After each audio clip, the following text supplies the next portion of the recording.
Hi, I'm Cash and welcome to Cash Talks Football. Well, I use my over 20 plus years of coaching experience to break down goals scored in the Premier League and some in the Champions League as well.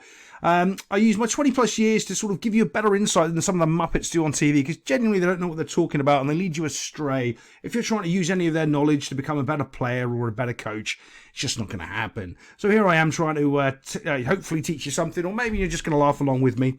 So right now it is a miracle. Chelsea did score a goal. Yes, you heard me correctly. Chelsea scored a goal. But I'm going to highlight exactly what's happening here. Fulham are playing a little bit too high up the field. Look at that bank of players there. They're not actually doing anything. Okay, so they're trying to put pressure on the ball. But if you look at this 1, 2, 3 players here, they're not doing anything. One player there can do the same job as all 3 of them. What he's trying to do is... look at him. He thinks that this ball's going to go down here so he can press the back line and keep them down. He shouldn't be anywhere near there. There's a massive gap on this side of the field, and Chelsea exploit it with a quality pass into space. Let's watch that. Boom. Do you see him trying to make his run thinking the ball was going back here? Yeah, because he's playing where he thinks it should be going instead of where it's actually going. It's a common thing in modern football now. They've gone through coaching courses and coaching classes, and the ball should go from here to here to here. So the defending team don't really look at the ball or what's going on. They just assume they're going to play it in that passing pattern, and they get caught out a lot. And this is one of the times when they get caught out. Ball into space, quality ball though. Got to give him credit there. And a good little run to receive the ball there. But you can see how much space Fulham have given him on one flank. Because when you're pressing and you're doing something that's not necessarily natural, but you're not good enough because you don't have enough athletes in the team, and they've got too many ball players, you can be exploited. And they've been exploited. Now we're going to go into this next little bit here. So just trying to find a better bit where the ball comes in. Right, the ball in, it's a quality ball. But look, you can see the defender's nowhere near the guy. No, just completely lost him. And the sad part is, he's just jogged down the field.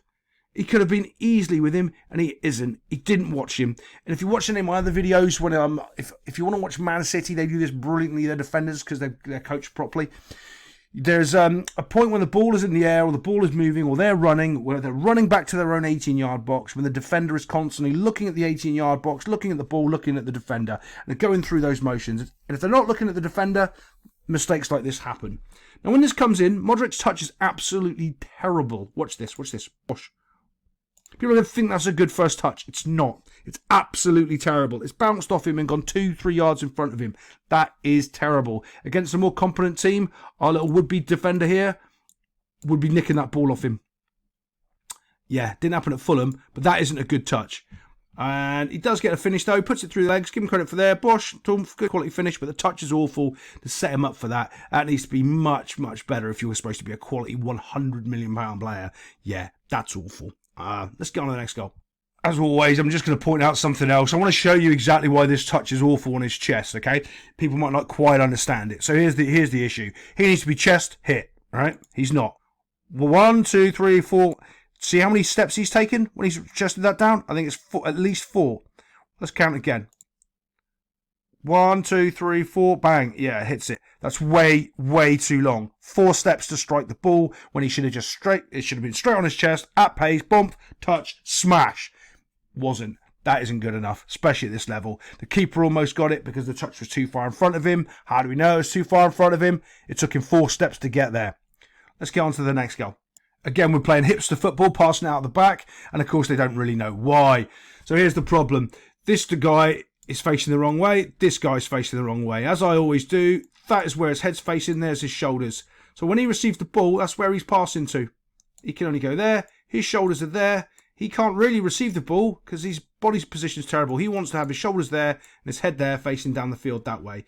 The only real pass for the goalkeeper's got is that guy over there. But this is terrible from Fulham. I don't know what they're doing. So all of a sudden, look, Bump gets the ball. Now he's got to turn it. See, he's got to turn and receive it at the same time. That's 2 actions. He doesn't want to be doing that. He wants to be receiving it. And the second action, he wants to be looking for a pass. He's doing 2 actions there. Turning and receiving. Terrible. Move it forward. Buff. Oh no. Screwed it up. You know why? Because he's turning and receiving it. And what he's not able to do is see how close this guy is to him. Because he can't focus on what's going down the field. Because he's too busy focusing on turning and receiving the ball. Yeah. Off we go down the middle. Boom, it's going to be a miracle. Chelsea going to get 2 goals in 1 game. All because Fulham are bad at the football. Donk, straight through the legs again, I think. And there we go. 2-0. And that's about it. It wouldn't surprise me. I was looking at their fixture lists. Chelsea's fixture list is awful. I think they're playing Arsenal, Man United, Man City, Brighton, Newcastle. They've got everybody to play in the next sort of 8 games. I think only Brentford is their likely opponent that they might nick a point off. But other than that, they've got a really, next, I think it's good 9 games, tough run. So don't be surprised if they don't sort of build from this. But yeah, at least they scored a goal. I'll see you next time on Cash Talks Football.